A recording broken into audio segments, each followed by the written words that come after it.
What if I told you that the life you're chasing is actually keeping you from living the one you already have? I know that sounds backwards, but here's what I've noticed. We're not addicted to pleasure. We're not even addicted to success. We're addicted to illusions, to stories, to fantasies we've repeated so many times we forgot what was real. Right now, as you're watching this, I want you to ask yourself something. Are you living your actual life, or are you living in the story you tell yourself about your life? Because there's a difference, and that difference matters more than you might think. See, most of us spend more time in our heads than in our bodies. More time in what should be than what actually is. We've become so good at managing our fantasies that we've forgotten how to just be here, in this moment, in this messy, imperfect, beautifully real life that's happening right now. This video isn't about crushing your dreams. It's about freeing you from the exhaustion of fighting reality. Look, I need to tell you something that might sting a little. Fantasy isn't about castles or unicorns. It's not about daydreaming or wishful thinking. Fantasy is way more subtle than that. Fantasy is when you catch yourself saying, maybe not out loud, but in that quiet voice in your head, once I fix this, I'll finally be okay. Once I lose these 20 pounds, then I'll feel confident. Once they text me back, then I'll know I'm lovable. Once I get that promotion, then I'll feel worthy. Once my parents finally understand me, then I can be at peace. Sound familiar? Here's what's happening. You've made peace conditional. You've turned your okayness into a business deal with life. And every single day you don't meet those terms. Every day the scale doesn't move. Every day your phone stays quiet. Every day that promotion doesn't come. You suffer. Not because life is cruel, but because you've set up a system where your worth depends on things outside your control. Peace built on conditions isn't peace. It's a contract. And most contracts, they're designed to keep you working, not to set you free. Here's the difference, and I want you to really feel this. A dream is something you walk toward with your eyes open. You take steps, you make plans, you show up. A fantasy? A fantasy is something you hide inside when reality feels too much to handle. One moves you forward, the other keeps you stuck, waiting for someday to save you. Which one have you been living in? So if you're sitting there thinking, okay, I get it, I'm living in fantasy, but what am I supposed to do? Just face everything head on? That sounds terrifying. I hear you, and here's why that feels so scary. Most people fear reality because they think it will destroy them. We've been taught that reality is this harsh, unforgiving force that's out to crush our dreams and leave us broken. But that's not true. Reality is neutral. Reality is just what's happening. Your job lost, that's reality. Your relationship ending, that's reality. Your body changing as you age, that's reality. None of these things are good or bad until you add your story to them. It's your story about reality that hurts. It's the meaning you make, the judgments you layer on top, the way you twist what's happening into evidence that you're not enough, that life is unfair, that you're being punished. Here's why we keep running from what's real. First, we confuse reality with judgment. We think accepting that we're struggling means we're admitting we're failures. But struggling isn't a verdict on your worth. It's just information about where you are right now. Second, we think facing reality means giving up on what we want. Like if I accept that I'm lonely, I'm somehow saying I don't deserve love. But acceptance isn't resignation. It's the starting point for real change. And third, this one's big. We think our pain is too much to hold. We've convinced ourselves that if we really feel how hard this is, we'll break. But you know what breaks you? Not the feeling. The fighting against the feeling. Reality without resistance is just what's happening. A moment, a sensation, a circumstance. It's when you add the resistance. The this shouldn't be happening. The I can't handle this. that's when it becomes suffering. Listen to me. It's not reality that breaks you. It's your refusal to accept what already is. Your fight against the truth is what's exhausting you, not the truth itself. And speaking of exhaustion, let me tell you something I discovered about myself that changed everything. I used to think I was just hopeful. I had this identity around being positive, being the person who could see the silver lining, who believed things would work out. I wore it like a badge of honor, until one day I realized I was exhausted. Not from life, not from work or relationships or responsibilities. I was exhausted from constantly escaping life, from putting so much energy into maintaining stories that weren't true, from working so hard to avoid what was right in front of me. That's when I understood the real cost of living in fantasy. It's not just that you're deluding yourself. It's what fantasy steals from you while you're not looking. First, it steals your presence. While you're waiting for someday, you're missing today. You're sitting at dinner with your family, but you're really somewhere else, in that future where everything is fixed. You're walking through your actual life like a ghost, saving all your attention for a version of yourself that doesn't exist yet. Second, it drains your energy. Think about it. How much mental and emotional energy does it take to fight reality? To constantly push against what is?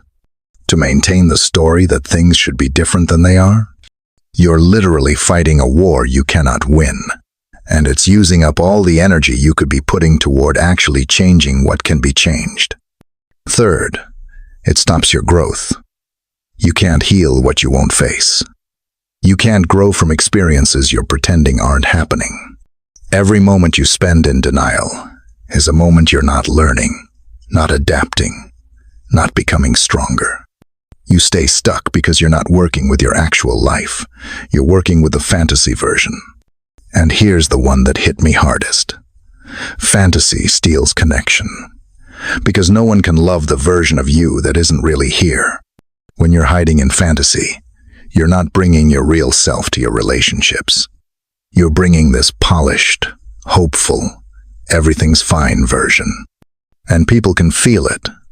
They can sense when you're not really present, when you're not really available to be seen. So let me ask you something, and I want you to really sit with this. What are you pretending is okay right now, just so you can keep the fantasy alive? What truth are you avoiding? Because facing it would mean your story has to change. If that question landed heavy, good. That means you're ready to come home. Coming back to reality isn't about becoming pessimistic or giving up hope. It's about learning to be present with what's actually here, instead of always living somewhere else in your mind. Let me give you 3 simple practices that have changed everything for me. Not because they're magic, but because they're honest. First, the body check. In. Right now, as you're listening to this, ask yourself, where am I holding tension? Don't try to fix it. Just notice it.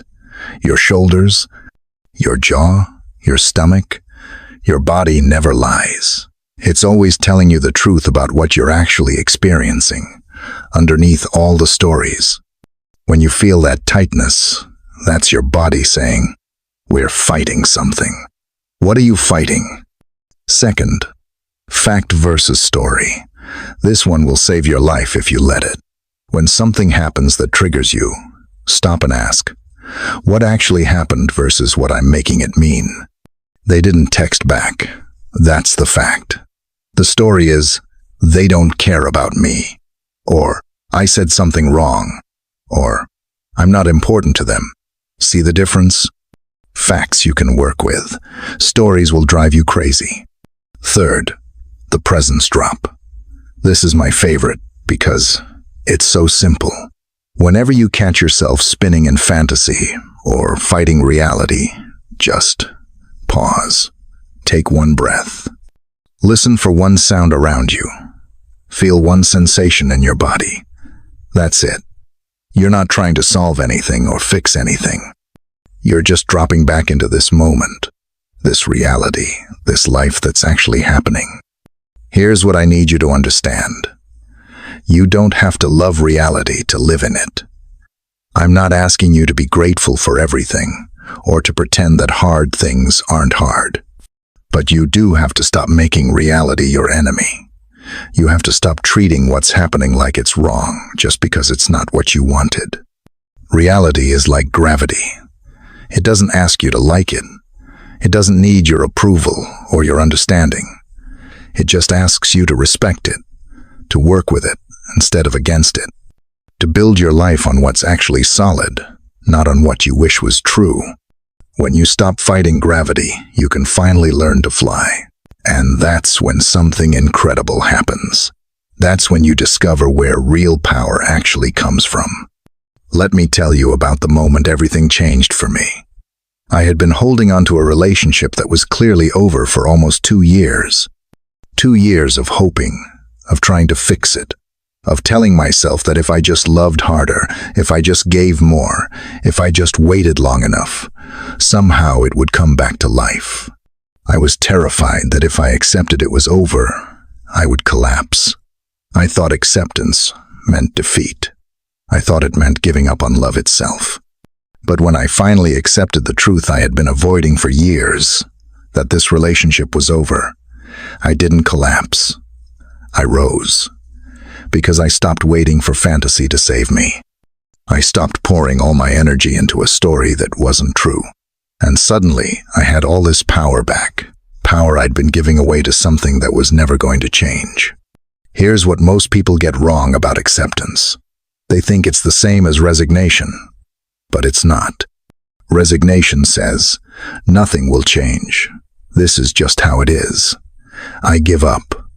That's defeat. That's powerlessness. But acceptance? Acceptance says, this is what is. What now? That's not giving up. That's getting real. That's the beginning of actual power. Because here's the truth that will set you free. You can't change what you're still denying.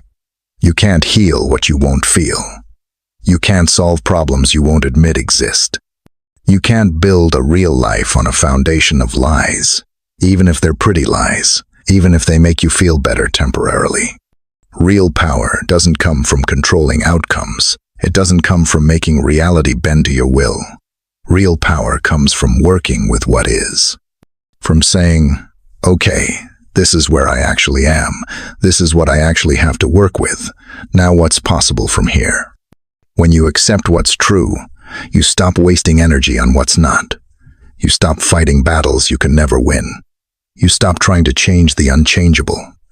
And all that energy, all that life force you've been pouring into resistance, suddenly becomes available for what actually can be transformed. That's not giving up on your dreams. That's finally having the power to make them real.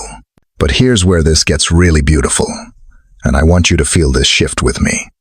When you stop seeing reality as the enemy, when you stop fighting what's happening to you, something sacred opens up. You start to see that every difficult moment you face is not punishment. It's a portal.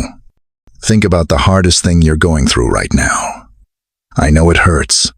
I know you wish it wasn't happening. But what if, and just sit with this possibility, what if it's not happening to you, but for you? What if this pain is trying to teach you something you couldn't learn any other way? What if this struggle is showing you exactly what you need to release, so you can become who you're meant to be? I want you to ask yourself 3 questions, and really let them work on you. What is this showing me about my attachments? About the things I'm clinging to that might be keeping me small? What can I release now? What old story? What old way of being? What old version of myself am I ready to let go of? And this one's the deepest. What part of me is trying to be born through this pain? What strength, what wisdom, what capacity is being forged in me right now that I never knew I had? Life is not testing you. It's not trying to break you or punish you or prove that you're not worthy. Life is inviting you, gently, persistently, lovingly, to become real, to become the fullest, truest version of yourself. And sometimes, that invitation comes wrapped in difficulty. but it's still an invitation. So here we are, at the end of these 15 minutes, and maybe at the beginning of something new for you. You don't need to escape into a better version of life. You need to arrive in the one you already have. The life that's been waiting for you while you've been somewhere else, planning and hoping and wishing things were different. Your life is already happening, right now, in this moment, in this breath, in whatever you're feeling, whatever you're facing, whatever you've been avoiding. This is it. This is your one precious life, and it's been here all along. Here's what I've learned. Fantasy will make you feel hopeful for a while. It'll give you that hit of possibility, that sense that someday everything will be perfect. But reality will make you feel alive forever. Because when you're living in what's real, you're finally here. You're finally present for your own life. If you're tired of pretending, if you're ready to stop hiding in stories that keep you small, comment below. I choose reality. Let's walk into truth together. No more illusions. No more someday. Just life, raw, honest, sacred. Your soul doesn't speak fantasy. It speaks truth. And it's been waiting for you to listen.